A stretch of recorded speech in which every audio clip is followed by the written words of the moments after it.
नमस्कार दोस्तों, आशा करता हूँ आप सब बहुत अच्छे होंगे, आपके पेपर की तैयारी भी बहुत अच्छी चल रही होगी। तो दोस्तों स्क्रीन में जो आपने मार्क्स देखे हैं, नंबर देखे हैं 125, 150 में तो वो मेरे हैं। तो दोस्तों अगर आप भी ऐसे मार्क्स लाना चाहते हैं तो हमारे चैनल को ज़रूर लाइक, शेयर, सब्सक्राइब कर दें। तो चलिए बिना देरी के स्टार्ट करते हैं। पहला हमारा क्वेश्चन है, ध्यान से पढ़िएगा क्वेश्चन तभी आप सही से आंसर दे पाएँगे और आपको सही से अनुभव होगा कि आंसर कैसे दिए जाते हैं एक बार पढ़ के। तो मतलब भी समझाता जाऊँगा। क्वेश्चन दिया है प्रतिकूल परिस्थितियों और वंचित पृष्ठभूमि वाले अधिगमकर्ताओं को संबोधित करने के लिए निम्नलिखित में से कौन सी पद्धति प्रभावशाली नहीं है। तो नहीं पे बहुत फोकस देता हूं मैं, आप सभी को पता है। तो बच्चों को अगर आपको पढ़ाना है और ऐसे वंचित पृष्ठभूमि के हैं तो कौन सी अधिगम प्रणाली प्रभावशाली नहीं है। ऐसा कौन सा काम है जो आप ना करें उस टाइम। अधिगमकर्ताओं से बातचीत करके उनकी आवश्यकताओं और उनके सम्मुख आई चुनौतियों को समझना, बिल्कुल ये करना चाहिए, ये प्रभावशाली है। आगे, अधिगमकर्ताओं को विद्यालय के बाहर ट्यूशन पढ़ने के लिए कहना, जिससे कि अध्यापक को उन पर अधिक ध्यान ना देना पड़े। ऐसा करेंगे आप, ऐसा तो नहीं करेंगे, तो ये हमारा गलत हो गया। अब आपको सही वाली भी बता देता हूँ फिर भी। विद्यार्थियों को संतुलित चुनौतीपूर्ण लक्ष्यों के लिए अभिप्रेरित करना और उपयुक्त शिक्षण सहायता उपलब्ध कराना, बिल्कुल सही है। इतना मदद करेंगे हम लोग बच्चों की। कार्यकलापों के लिए सहयोगी समूह बनाना और विद्यार्थियों को एक दूसरे का समर्थन करने के लिए प्रोत्साहित करना, बिल्कुल करेंगे। तो जो आपको नेगेटिव पॉइंट दिख रहा है, नकारात्मक जो है उसे हम लोग कट कर देंगे। तो दोस्तों आपको भी साथ साथ आंसर देना है कमेंट बॉक्स में। चैनल को लाइक कर दीजिए और अपने सगे संबंधियों साथियों से शेयर जरूर करिए, जिससे उनको भी फायदा हो पाए इस चीज़ का। आगे क्वेश्चन देखते हैं, बच्चों के अधिगम में शारीरिक स्वास्थ्य और सांवेगिक अवस्था, मतलब जो आपका शरीर है शारीरिक स्वास्थ्य, और सांवेगिक माने क्या होता है, जो आपका मन है, तो क्या एक दूसरे से संबंधित हैं, क्या एक दूसरे को प्रभावित करते हैं। तो पहला दिया है का कोई प्रभाव नहीं होता है। अगर आप बीमार हैं तो आपके दिमाग में कोई प्रभाव नहीं पड़ेगा, पहला ये है। दूसरा है कि एक महत्वपूर्ण भूमिका है। तीसरा है कोई भी आपसी संबंध नहीं है, कि भूमिका नगण्य है।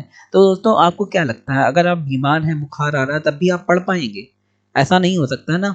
क्या शारीरिक दुविधा है तो सांवेगिक भी होगी, और अगर सांवेगिक है, दिमाग का अगर सही से काम नहीं कर रहा है, तो आपको शारीरिक भी होगी। तो की एक महत्वपूर्ण भूमिका, हमारा आंसर सही हो जाएगा। आगे देखते हैं क्वेश्चन, कक्षा में अर्थपूर्ण अधिगम को प्रोत्साहित करने के लिए अध्यापिका को, मतलब जो भी अध्यापिका पढ़ा रही उसका कुछ सही मतलब निकले, तो अध्यापिका को क्या करना चाहिए। विद्यार्थियों की सहायता करनी चाहिए कि वे अपने मनोभाव और अभिप्रेरणों को व्यवस्थित कर पाएं, बिल्कुल करना चाहिए। आगे, विद्यार्थियों को उनके प्रदर्शन के आधार पर वर्गीकृत करना चाहिए। नेगेटिव पॉइंट हटा देने, नकारात्मक, वर्गीकृत नहीं करना, बच्चों को अलग अलग नहीं करना। विद्यार्थियों को में संवाद और परिचर्चा को प्रोत्साहन करना चाहिए, जिससे वे बहु परिपेक्ष करने में सशक्त हों, बिल्कुल ये पॉजिटिव पॉइंट है, इसे रख लेते हैं। कक्षा में विविधता की उपेक्षा करके शिक्षण की मानक विधि को अपनाना चाहिए, मतलब जो ढल रहा है उस पर चलना चाहिए, तो बिल्कुल गलत ही है। तो हमारा कौन सा, पहला और तीसरा सही हो जाएगा, तो पहला हमारा आंसर सही हो जाएगा। आगे देखते हैं क्वेश्चन। दोस्तों आई होप आपको समझ में आ रहे होंगे, और मैं बार बार कह रहा हूँ आप भी कमेंट बॉक्स में आंसर देने की कोशिश करिए, जिससे आपका अच्छा पेपर हो। आगे देखते हैं, अधिगम एक डैश है और डैश है प्रक्रिया है। तो अधिगम कैसी एक प्रक्रिया है। तो पहला दिया है जटिल और सक्रिय प्रक्रिया है, या फिर सरल और रैखिक प्रक्रिया है, या फिर सरल और व्यक्तिगत प्रक्रिया है, और जटिल और निष्क्रिय प्रक्रिया है। तो इसमें आपको कंफ्यूजन हो सकता है। तो पहले बात, नकारात्मक को हटाना है। तो नकारात्मक क्या लग रहे हैं। पहला तो व्यक्तिगत नकारात्मक है, क्योंकि इसमें अपने बारे में बात की गई, हमें समाज के बारे में बात करनी, तो ये नकारात्मक पॉइंट हो गया। आगे सेकंड है निष्क्रिय। निष्क्रिय भी नकारात्मक हो गया, तो वो भी हटा देंगे। अब बचा सरल और रैखिक। अब अधिगम माने होता है सीखना। सीखना क्या सरल होता है, हर चीज़ सीखना सरल होती है, ऐसा तो नहीं होता है। जैसे जैसे क्लास बढ़ती जाती है चीज़ें कठिन होती जाती हैं, लाइफ भी उसी टाइप की होती है। तो अधिगम एक जटिल प्रक्रिया है और सक्रिय है, उसमें आपको सक्रिय रहना पड़ता है। ऐसा कभी आपने देखा है कि आप किताब पढ़ रहे हो, आपका दिमाग कहीं और हो। सक्रिय आप रहेंगे तभी अधिगम कर पाएंगे। आगे देखते हैं, अपनी कक्षा में अर्थपूर्ण अधिगम को सुसाध्य बनाने के लिए अध्यापिका को अपनी कक्षा में सामाजिक, सांस्कृतिक, धार्मिक, भाषी विविधता को चाहिए। मतलब उसे क्या करना चाहिए, अगर सुसाध्य बनाना है अधिगम को, तो जो सामाजिक बच्चे हैं, अलग अलग पृष्ठभूमि से आते हैं, अलग अलग भाषा होती है, अलग अलग धर्म होता है उनका, तो ऐसी विविधता को क्या करना चाहिए, टीचर को टालना चाहिए कि हटो। मुझे नहीं पढ़ाना है ऐसे बच्चों को, उपेक्षित करना चाहिए या समझाना चाहिए या अनदेखा करना चाहिए। तो इसका सिंपल सा आंसर है समझाना चाहिए, जो पॉजिटिव है उसमें लगा के आना। आगे देखते हैं, कक्षा में प्रभावशाली अधिगम के लिए वातावरण की रचना करनी चाहिए बजाय वातावरण के। तो कैसे अधिगम के लिए कैसे वातावरण की रचना करनी चाहिए बजाय कैसे वातावरण की नहीं करनी चाहिए। तो यहाँ पे करनी चाहिए और यहाँ पे नहीं करनी चाहिए, आपको देखना है। तो सहयोगिक वातावरण की रचना करनी चाहिए और प्रतिस्पर्धिक वातावरण की रचना नहीं करनी चाहिए। तो क्या ऐसा है, या फिर प्रतिस्पर्धिक करनी चाहिए या फिर सहयोगिक नहीं करनी चाहिए? ये तो पॉइंट नकारात्मक है, तो इसे पहले ही हम लोग हटा देंगे। आगे भयावह नहीं, बिल्कुल जैसे ही आप नकारात्मक देखिए हटा दिए, क्योंकि टाइम कम होता है। प्रतिस्पर्धिक और सुशाध्य, प्रतिस्पर्धिक नहीं बनाएंगे हम लोग, व्यवस्था कैसी बनाएंगे, सहयोगिक, सब बच्चे आपस में एक दूसरे का सहयोग कर रहे हो और प्रतिस्पर्धिक हो, ठीक है, ऐसी व्यवस्था बनाएंगे। आगे देखते हैं, निम्नलिखित में से कौन सा उदाहरण विद्यार्थियों को अधिगम के लिए प्रेरित करने के लिए प्रभावशाली पद्धति है? तो कौन सा तरीका है जो विद्यार्थियों को प्रेरित करता है पढ़ाई करने के लिए? पाठ उपलब्ध कराना, विशेषकर जब विद्यार्थी कोई नया कौशल सीख रहा है। पाठ मानिए सुविधा, ठीक है। सीखने से ज्यादा कार्य पूर्ण करने पर बल देना, कि कॉपी भरो, ऐसा करना। वे कार्य देना जो बहुत सरल है, जिससे बच्चे को सीख ना पाए, ऐसा करेंगे। या फिर प्रतियोगी के लिए मतलब जितने भी बच्चे हैं उनके लिए बहुत से अवसर उत्पन्न कराना। देखो यहाँ पे पहला और चौथा आपको सही लग रहा होगा कि ये दोनों सही हैं, लेकिन जब आप देखते हैं तो बिल्कुल सही आपको क्या लगता है, पहला वाला, कि पाठ उपलब्ध कराना, विशेषकर जब विद्यार्थी कोई नया कौशल सीख रहे हैं, उन्हें मदद देनी है, उन्हें अवसर भी उत्पन्न करवाने हैं, लेकिन सबसे पहले क्या है, मदद देंगे तब वो कर पाएंगे। आगे देखते हैं, बच्चों के चिंतन के विषय में निम्नलिखित में से कौन सा कथन सही नहीं है? तो बच्चे अपने आसपास की विविध घटनाओं के बारे में स्वयं अपने सिद्धांत की रचना करते हैं, बिल्कुल सही है। बच्चे प्रत्ययों को स्वयं नहीं सोच सकते और अध्यापक की मूल भूमिका है उन्हें जानकारी उपलब्ध कराना है, तो ये गलत है। बच्चे स्वयं सोच सकते हैं, बच्चों के बारे में नकारात्मक नहीं सोचना है, न लिखना है। बच्चे अपने आसपास की विविध घटनाओं के बारे में सक्रियतापूर्वक सोचते हैं और उन्हें छानबीन करते हैं, तो बिल्कुल सही है ये।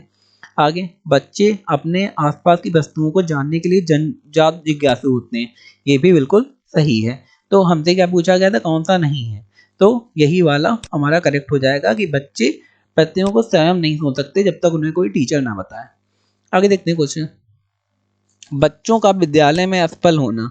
अब देखो बच्चे अगर फेल होते हैं एग्जाम में, तो उसमें हमेशा ध्यान रखना, सीटेट के एग्जाम में बच्चों की गलती आपको कभी नहीं बतानी है, हमेशा अपनी गलती बतानी है या स्कूल की गलती बतानी है। तो हम लोग अपनी गलती कैसे साबित करते हैं यहाँ पे वो देखिए। प्रस्तावित करता है, बच्चे अगर असफल हैं तो ये प्रस्तावित करता है कि वंचित पृष्ठभूमि वाले बच्चे हैं इसलिए वो नहीं कर पा रहे हैं, सामर्थ्य नहीं है उनके अंदर। या फिर निर्दिष्ट करता है कि विद्यालय इन बच्चों की आवश्यकताओं और रुचियों की पूर्ति नहीं, इसमें एक विद्यालय की गलती दी गई, यही सही होने के सबसे ज्यादा चांसेस। आगे भी देख लेते हैं, साबित करता है कि इन बच्चों में आनुवंशिक पैदाइशी कमियां हैं और इन्हें विद्यालय से निकाल देना चाहिए, ये नेगेटिव है, नकारात्मक है, हटा देंगे। सूचित करता है कि अभिभावकों में अपने बच्चों के अधिगम में सहायता करने का सामर्थ्य नहीं है, मतलब टीचर पेरेंट्स से बेकार है, तो ये भी गलत हो गया। सबसे सही क्या है कि विद्यालय को अपनी गलती मान लेनी चाहिए या टीचर को अपनी गलती मान लेनी चाहिए। आगे देखते हैं, समूह में एक दूसरे को पढ़ाने और सहायता करने से, अगर बच्चे एक दूसरे को पढ़ाएंगे या अपने एक दूसरे की मदद करेंगे तो उससे क्या होगा। सबसे पहला दिया है, बच्चे स्वयं की चिंतन प्रक्रिया पर आपेक्ष आक्षेप कर सकते हैं और संज्ञात्मक क्रियाकलाप के उच्च स्तर पर पहुंच सकते हैं, ये तो सही लग रहा है बिल्कुल। अगर बच्चे पढ़ाते हैं, दूसरे की मदद करते हैं, बच्चों में भ्रांति उत्पन्न हो सकती है, भ्रांति नहीं उत्पन्न हो सकती है, तो नकारात्मक है, हटा देंगे। बच्चों का ध्यान भंग होगा, नकारात्मक है, हटा देंगे। बच्चों में प्रतिस्पर्धा प्रवृत्ति उत्पन्न होती है जो कि अधिगम में विघ्न रुकावट पैदा करती है, ये भी नकारात्मक है, हटा देंगे। तो सबसे सही क्या है कि बच्चों में संज्ञानात्मक क्रियाकलाप के उच्च स्तर पर पहुंच सकते हैं अगर वो एक दूसरे की मदद करते हैं। आगे देखते हैं, एक कक्षा में अध्यापिका अपनी शिक्षा शास्त्र व आकलन की विधियों को विद्यार्थियों की व्यक्तिगत जरूरतों के अनुसार परिवर्तित करती है। अच्छा, अध्यापिका काफ़ी समझदार है। वो क्या करती है, जो भी उसने शिक्षा शास्त्र और आकलन की विधियां हैं, मतलब आकलन माने एग्जाम लेना कि बच्चों को कितना समझ में आया, कि विद्यार्थियों की व्यक्तिगत जरूरतों के अनुसार परिवर्तित करती। आप अपने आप को बदल लें, बच्चे को ना बदलना पड़े, इतना रिलायबल होते हैं। कभी कभी लोग होते हैं वो खुद को नहीं बदलना चाहते हैं, बस चाहते हैं दूसरा बदल जाए। अब 50 बच्चे हैं, अगर आप उनके अकॉर्डिंग चलेंगे या बच्चे आपके अकॉर्डिंग चलेंगे, कुछ चीज़ों में आपको बच्चों के अनुसार चलना पड़ेगा। तो शिक्षिका क्या करती है, वो बच्चों के अनुसार चलती है। तो वो कैसी शिक्षिका है, अध्यापक केंद्रित है, अपने ऊपर ध्यान दे रही नहीं, प्रगतिशील है, हाँ ये हो सकता है। पाठ्य पुस्तक केंद्रित है, खाली पाठ्य पुस्तकों में ध्यान दे रही नहीं, व्यवहारवादी है, हाँ ये भी हो सकता है। लेकिन सबसे ज़्यादा उपयुक्त आंसर जो है वो प्रगतिशील होगा, कि खुली सोच वाली है, वो पुराने ढर्रे में नहीं चल रही। आगे देखते हैं, विकास के विषय में निम्नलिखित में से कौन सा कथन सही है। तो बच्चों के विकास में बहुत सी सांस्कृतिक विविधताएं होती है, ये तो सही लग रहा है, टिक लगा देते हैं। आगे, संसार के सभी बच्चों का विकास एक ही क्रम के सुनिश्चित समय से होता है, ये तो गलत है। विकास सुरुचिपूर्ण सुव्यवस्थित समूह की अवस्थाओं में पूर्व निश्चित अनुमानित घटकों के कारण होता है। हाँ, कुछ हद तक ही सही है, लेकिन वातावरण का भी प्रभाव पड़ता है, तो ये हटा देंगे। विकास एक सरल और एक दिशी नहीं, विकास एक दिशी नहीं है, विकास दोनों तरफ से होता है। अगर आप जवान होंगे तो आप बूढ़े भी होंगे।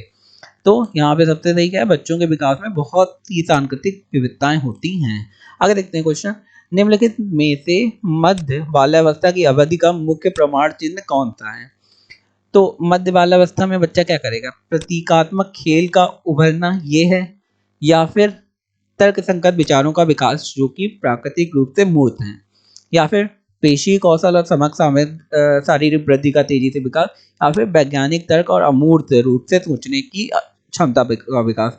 अब किसकी बात मध्य वाला अवस्था की बात करी गई है, कि बच्चा भी छोटा है, तो इतना भी छोटा नहीं कि वो चीज़ों से खेले, तो ये गलत हो जाएगा आपका पहला, कि वो चीज़ों से खेलेगा नहीं। आगे, तर्क संगत विचारों का विकास जो प्राकृतिक रूप से मूर्त हैं। देखो, जो मूर्त हैं, अमूर्त क्या होता है, मूर्त वो होती है जो आपके आंखों के सामने आपको दिखाई देती है। अमूर्त वो होती हैं अगर आपने पहले कोई चीज देखी है और उसके बारे में आप सोच सकते हैं। सपोज करो, गैलेक्सी किसी ने नहीं देखी पूरी, लेकिन हम लोग सोच के उसकी इमेज बनाते हैं, तो वो हो गया अमूर्त। जो आपने कप, कमरा, कोई भी चीज है आपके सामने वो देखी, वो हो गया मूर्त। तो तर्क संगत विचारों का विकास जो कि प्राकृतिक रूप से मूर्त है, ये बिल्कुल सही आपका आंसर हो जाएगा। पेशी कौशल का विकास इसमें सबसे तेजी से नहीं होता। वैज्ञानिक तर्क और अमूर्त ये और बड़े होते हैं, बच्चे तब कर पाते हैं। आगे करें, बच्चों के सामाजिकरण में विद्यालय, ये तो आप सभी को पता है कि विद्यालय क्या है। विद्यालय एक सामाजिकरण की बात हो रही है, तो विद्यालय एक द्वितीय कारक है। प्रथम कारक क्या हो गया, समाज, जो आपका मोहल्ला है। आगे क्या है, निम्नलिखित में से किस मनोवैज्ञानिक ने प्रस्तावित किया कि बच्चों का चिंतन गुणात्मक रूप से वयस्कों की अपेक्षा अलग होता है। तो कौन से मनोवैज्ञानिक ने कहा है, बच्चे जो चिंतन करते हैं वो गुणात्मक रूप से, गुणात्मक माने 2 का 4, 4 का 8, वो वयस्कों से अलग होता है, वो बोला है जीन पियाजे ने। दोस्तों, अगर आपको हमारा वीडियो अच्छा लगा, हमारे चैनल को लाइक शेयर सब्सक्राइब जरूर करें। धन्यवाद।